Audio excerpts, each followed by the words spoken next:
to my channel. This is Dr. Dawn Michael, and today we're going to talk about mapping out your erogenous zones. This is a fun exercise that you can do with your spouse, and it really does help to show the other person what parts of the body that you like touched, and you may even learn something new about yourself. So if you like my videos, please give me a thumbs up and subscribe, as it does help to keep me creating content for this channel. Okay, let's begin. Let's first talk about what is an erogenous zone.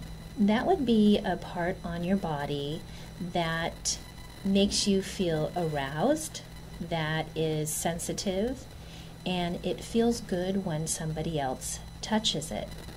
And it can also lead to having an orgasm at some point, or it can be where you feel stimulated, a part of foreplay. And so it's wonderful to be able to know what your partner likes and what you like at the same time. So the obvious erogenous zones on your body are going to be your genital area as well as nipples.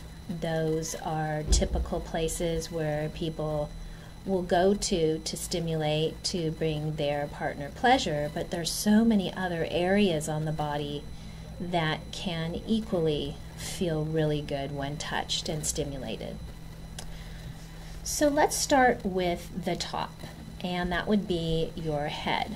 And some people get turned on by their head being touched or their hair being gently pulled from the scalp. I'm not talking about pulling hair, but the sensation of just taking hair and slightly pulling at it can be an erotic area. Doing slight rubbing of the hair and the head. So that can be something that can create some sensation if you're in the right frame of mind, if you're playing around, and you may find that you really enjoy that. The nape of the neck, that's a very sensitive area, and some people can get chills by being kissed there, nibbled on, and that would be back here.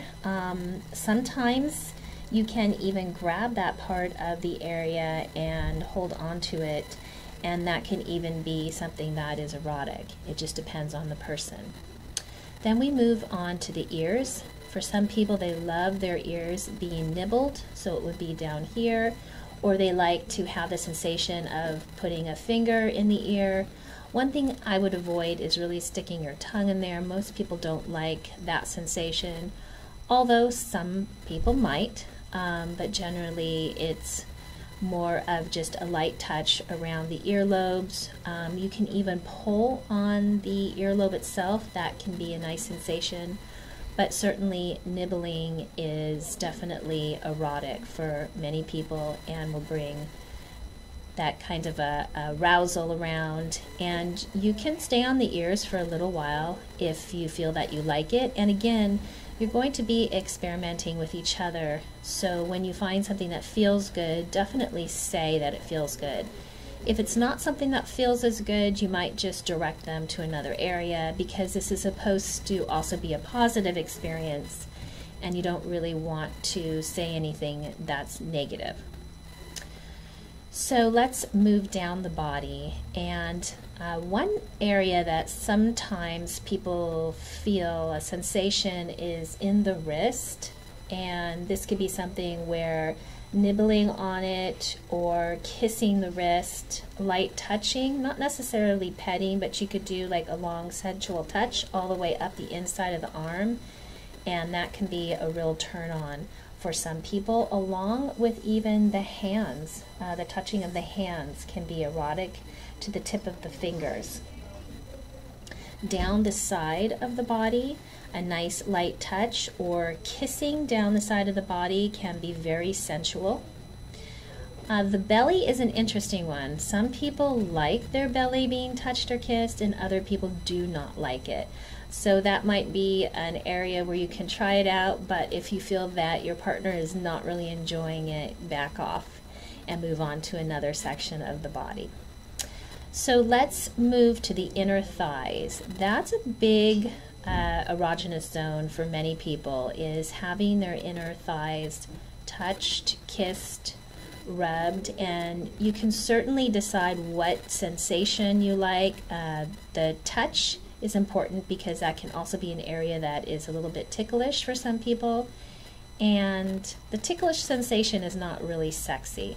So you want to make sure that your touch is not too light and that the person is really enjoying it. And you can tell when you're mapping out the body if your partner is enjoying the experience, or if you feel they're pushing back a little bit, you may switch to another area. As we're moving down, the feet can be very erotic, the toes. Some people like their toes spread apart and fingers inserted through the toes. Also, nibbling on the feet or sucking the toes can be very erotic. Some people enjoy it and some people do not. Some people do not like their feet touched at all. So it really depends on, your sensation, what feels good, and it doesn't hurt to try, but if the other person doesn't like it, then stop. If they do, then continue. On the back of the body, the butt is an erotic area, so even the butt cheeks can be rubbed, or they can be not grabbed hard, but some people enjoy that. Going around that area with kisses or even with light touching is nice. And the area of the back, it's kind of a triangle area. It's located right above the butt. And that area right there, if you blow on it, you kiss it, you massage it, you even press down into it when the person is on their belly, that can be a very sensual area because pushing down on it indirectly stimulates the genitals. And so that could be a very erogenous zone, and it can be an area of arousal. And so if you go up from that all the way up the spine to back to the nape of the neck, you can do that where you're blowing, you're kissing, you're touching. That can also be a wonderful sensation and feel really nice. So it's important that you take your time. It doesn't have to be done in one day when you're mapping out the erogenous zones on each other. Take the time to do it and switch off and see what one another likes. Talk about it afterwards, and it's even fun if you want to download an app, or if you want to print out some pictures of the body and then kind of mark off the areas that you really liked so that you're giving your partner the map to your body. And you can add to it and see what different areas feel good. And some days they might feel good, other days they may not, depending on your mood and depending on how relaxed you are.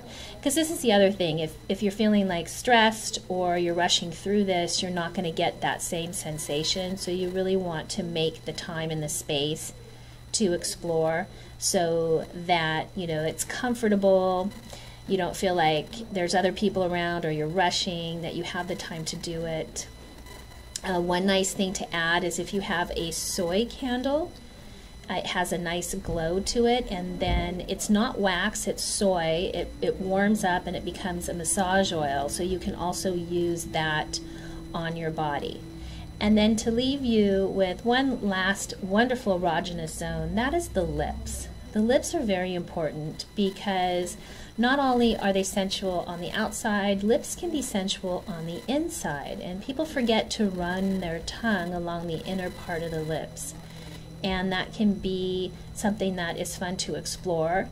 And take your time to kiss. Kissing is a great way to have some foreplay, to connect, and experiment with, the tongue inside, not darting in the mouth, but around the lips, on the inside of the lips.